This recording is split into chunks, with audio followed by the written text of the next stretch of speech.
contacto en el arranque del programa el señor Marcelo Benedetto. ¿Ya lo tenemos? Lo tenemos. Bueno, buenas noches Marcelo, bienvenido a Los Informales. Bueno, buenas noches, un gusto, un placer. Espectacular, la verdad que primero que nada agradecerte Marcelo por el contacto. ¿Cómo está la República Argentina? Primero con el tema del coronavirus.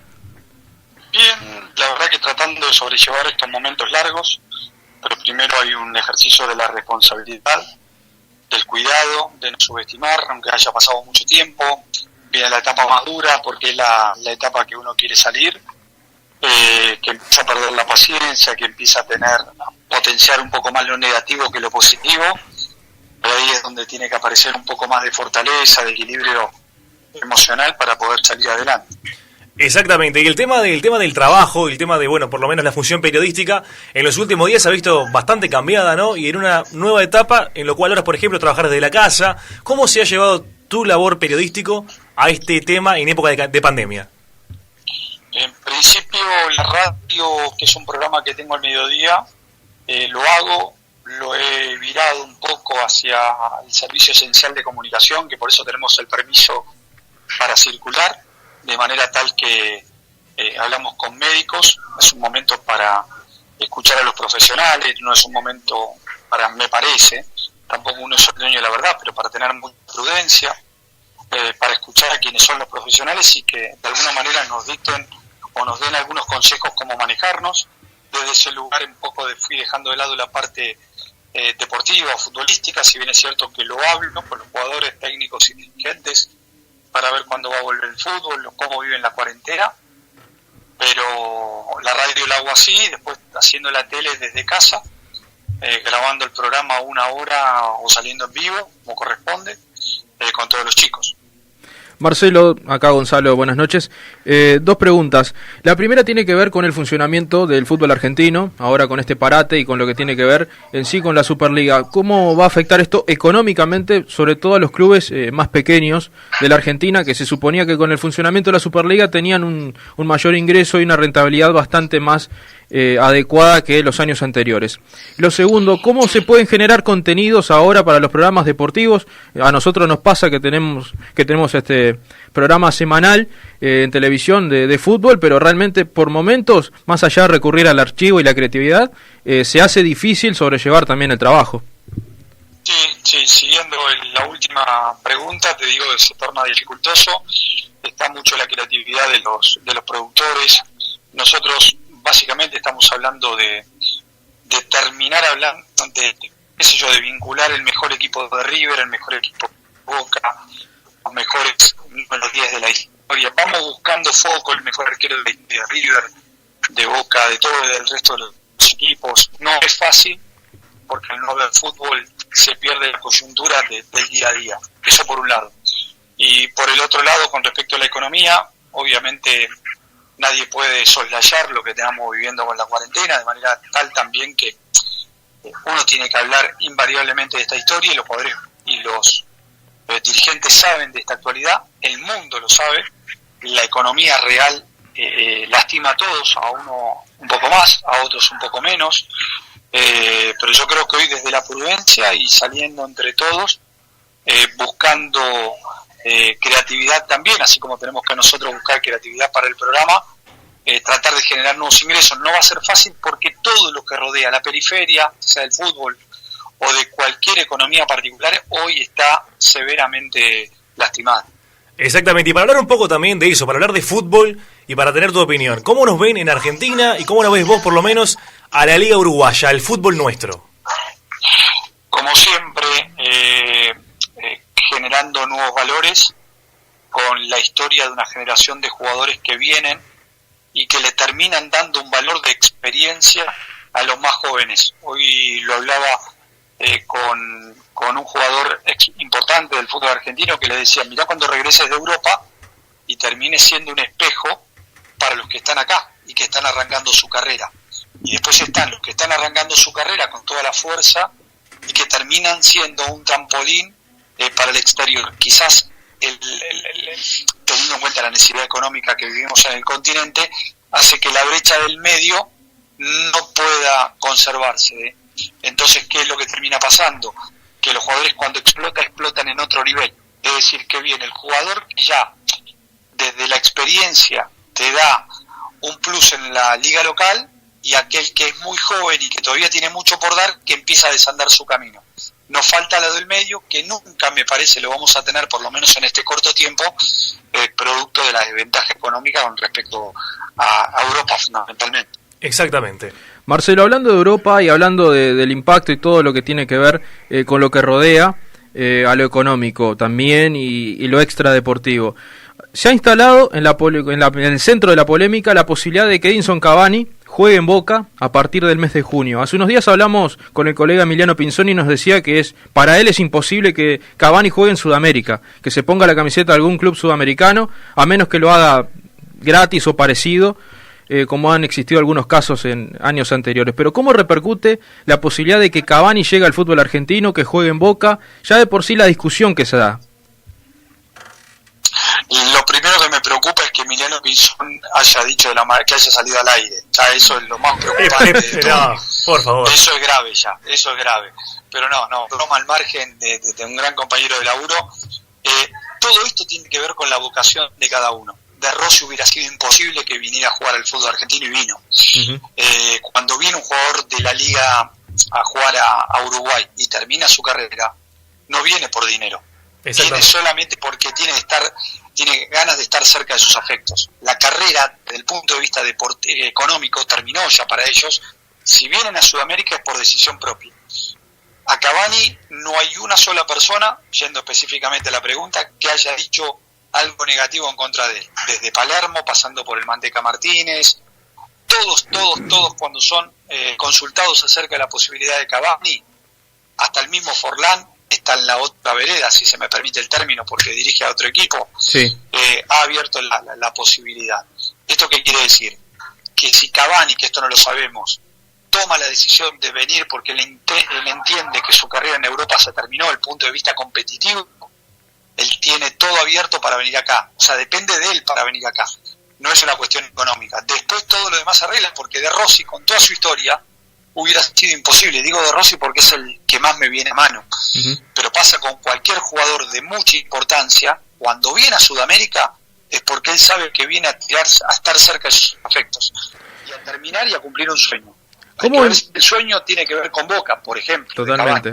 Pero tranquilamente no pasa por lo económico. ¿Cómo imaginás el fútbol argentino con Cavani, metido ya en el microclima, en el día a día del fútbol argentino, haciendo dupla, por ejemplo, con Tevez, que hace unos años perfectamente podría haber sido la dupla titular de un equipo como la Juventus? Bueno, ahí un poco tiene que ver con lo que te hablaba al comienzo. Para mí Cavani le daría un plus de jerarquía, le daría un enorme valor y bagaje de experiencia a muchos chicos que empiezan a cambiarse en el vestuario, cosa que por ahí nosotros no lo vemos. Nosotros lo que vemos es a ver cómo rinde en la cancha. Para mí que venga un jugador de la jerarquía de Cavani a Sudamérica y ahora sería invalorable. La verdad sería un verdadero lujo ver a Cavani jugando en cualquier equipo de la Argentina. En este caso de Boca, porque estamos hablando de Boca, pero en cualquier equipo de la Argentina, ver a él, ver a Suárez, ver a un montón de jugadores con un gran recorrido en Europa. Estos jugadores han marcado una etapa en Europa y ha pasado con varios. Entonces es como el Chino Recoba en su momento cuando le tocó volver. Uh-huh. Son jugadores de tanta historia que cuando deciden venir acá lo hacen porque quieren cerrar con sus afectos. Entonces esos tipos los tenemos que capitalizar para aprender, sobre todo para los más jóvenes. Exactamente. Marcelo, y en el labor periodístico te has destacado mucho por hacer cancha, por hacer terreno de juego. Esto es algo que está muy arraigado también a la personalidad de cada uno, a la persona, a lo que le gusta en el trabajo. Para vos, ¿cómo es hacer cancha? ¿Cómo es hacer terreno de juego, justamente? Mira, hoy me preguntaban en una nota cómo me preparaba, porque me ha tocado distintas funciones. El gran valor que le doy es que a veces esto era mirado de una manera de reojo. El periodismo está vinculado a relatar o comentar el campo de juego hace un tiempito, era mirado de que es el último orejón del terreno. Sin embargo, con Tití me parece que empezamos a hacer las previas por televisión, cosa que ocurría nada más que en la tele, en la radio. Uh-huh. En la tele no. La tele empezó a desandar un camino. Pudimos hacer en un canal de aire conducir un programa cuando era muy, muy difícil. O sea, estructuralmente la gente cree que porque comentás ya tenés una jerarquía distinta, y creo que cada uno desde el lugar que fuere construye su lugar. el espacio, y después está la gente que lo toma. Y a partir que la gente lo tome es donde vos podés empezar a crecer. Nosotros somos un vehículo, desde el lugar que fuera. Hay muchos que son comentaristas y la verdad no quisiera ser soberbio porque es todo lo contrario, pero por ahí pasan inadvertidos. Y otros por ahí pasan, se destacan un poco más haciendo notas. O sea, cada lugar lo hacemos grande nosotros. Yo intenté desde el lugar que me tocó, comentando, haciendo un programa o lo que fuere, agarrarla como una herramienta porque me considero un laburante de esta profesión. Siguiendo por el lado periodístico, Marcelo, ¿podemos decir entonces que la dupla Tití y Benedetto fue un antes y un después para el fútbol latinoamericano? Porque me parece que posicionó justamente en un lugar de más jerarquía y popularidad a los periodistas de campo de juego. Por otro lado, también pienso, tenés todos estos años justamente en esta tarea y te ha tocado compartir con diversos comentaristas. ¿Cómo ha sido el proceso, por ejemplo, del cambio de un comentarista de tantos años y de destacadísima trayectoria como Enrique Macaya Márquez al día de hoy que, por ejemplo, Diego Latorre se posiciona seguramente como el mejor comentarista del continente? Buena pregunta. Pues sabés que, y no digo que las otras no lo hayan sido, pero es algo que normalmente por ahí no le brindamos a la gente. Lo que entiendo es, Enrique ha dado el equilibrio, Diego lo mismo, pero desde distintos lugares. ¿Qué es lo que quiero marcar? Enrique desde su formación periodística.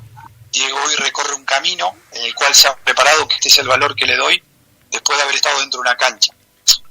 A veces uno cree que porque estuvo dentro de la cancha tiene un plus. Ese plus lo tenés que acompañar por, como lo llamo yo, al sujeto predicado, por la amplitud de vocabulario, por tener la sintaxis necesaria, poder aplicar en el tiempo y forma cuando tenés que comentar una jugada porque tenés o sea, el profesionalismo de un medio de comunicación.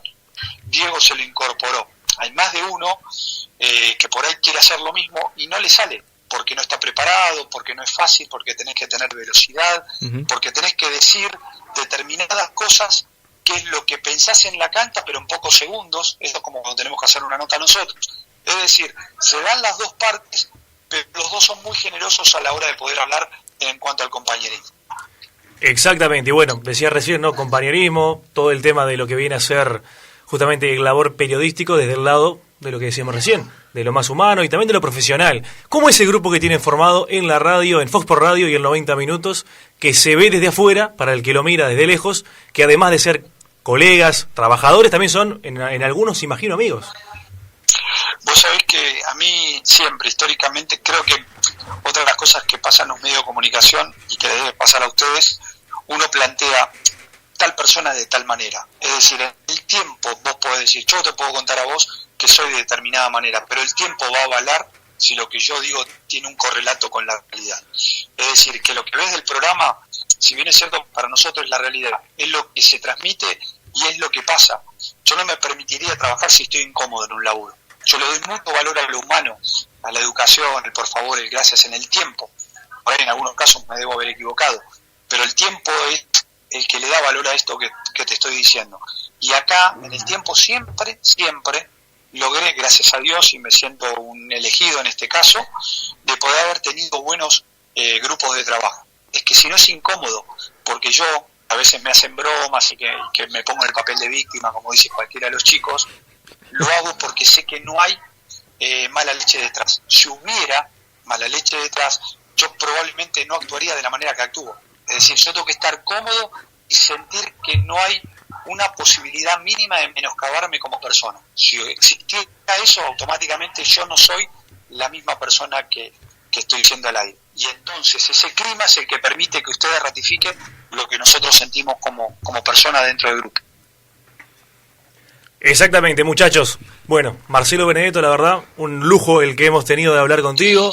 Muchas gracias de Argentina.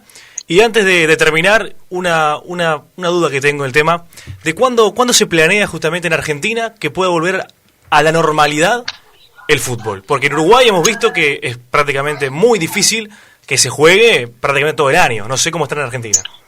Bueno, yo te cuento, me parece que es difícil hoy y te voy a contar por qué, no por escapar la pregunta. Creo que sería irresponsable porque no sabemos cómo el virus evoluciona. Es decir, hay bosquejos, esto claramente. Hoy se presentó un protocolo sanitario para poder ver si se puede entrenar o pueden entrenarse los futbolistas de manera espaciada. fue presentado por el presidente de Talleres de Córdoba. Un protocolo que de verdad está muy bueno, pero esto depende siempre de la evolución de la realidad. ¿Cuál es la realidad? La curva, la famosa curva que te hablan los especialistas, los médicos infectólogos. Hasta ahora la curva viene aplanada, pero ¿qué pasa si dentro de 2 semanas esa curva se dispara? Ojalá que no. Entonces todo sería hacia atrás. Entonces, dentro de esa cautela, que es importante marcarla, hoy la idea es poder, si esto siguiera así, en junio poder generar un protocolo sanitario, poder entrenarse a distancia, con grupos de trabajo. Pero también es cierto que depende de que no haya contagios, porque sin eso marcaría un retroceso. Después, también en un segundo paso, se habla de julio-agosto. Pero insisto, todo depende de la evolución de la enfermedad. Es un enemigo que no vemos, que no sabemos dónde está, y no sabemos hasta cuánto nos puede lastimar, porque nosotros, a diferencia de Europa, si bien es cierto que tuvimos una ventaja, nos empieza a aparecer el frío, ese frío que nos puede traer algunas repercusiones con neumonías, con gripe, y no sabemos, según los infectólogos, poder diferenciar por dónde va el coronavirus. Así que si estuviera así, podríamos tener fútbol, pero siempre hay que ser prudentes. Exactamente. Marcelo, un lujo, la verdad. Muchas gracias por el contacto. Y bueno, que sea lo mejor para ti, para todos los colegas de trabajo, para la cadena. Y bueno, que pronto podamos estar otra vez hablando de fútbol y no de tanto archivo y de tantos temas, justamente, que hablemos de la pelota.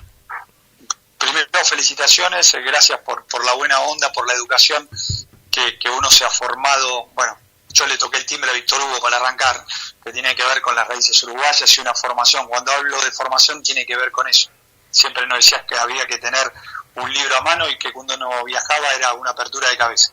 Totalmente. En ese lugar, que sepa la gente que está del otro lado que ustedes lo hacen con un enorme esfuerzo, que no es fácil, que tienen familia también, que hay que luchar, que no todo es hablar de jugador que es millonario. Ustedes la pelean diariamente y eso la gente lo tiene que saber. Son un vehículo importante, así que muchas gracias por haber entendido que podía ser trascendente lo que podíamos contar. Exactamente, bueno. Muchas gracias, Marcelo. Será hasta la próxima. Y bueno, un abrazo enorme, señores. Así pasaba Marcelo Benedetto. De lujo. De lujo, hablando con nosotros de la cadena Fox Sports para los informales de la radio.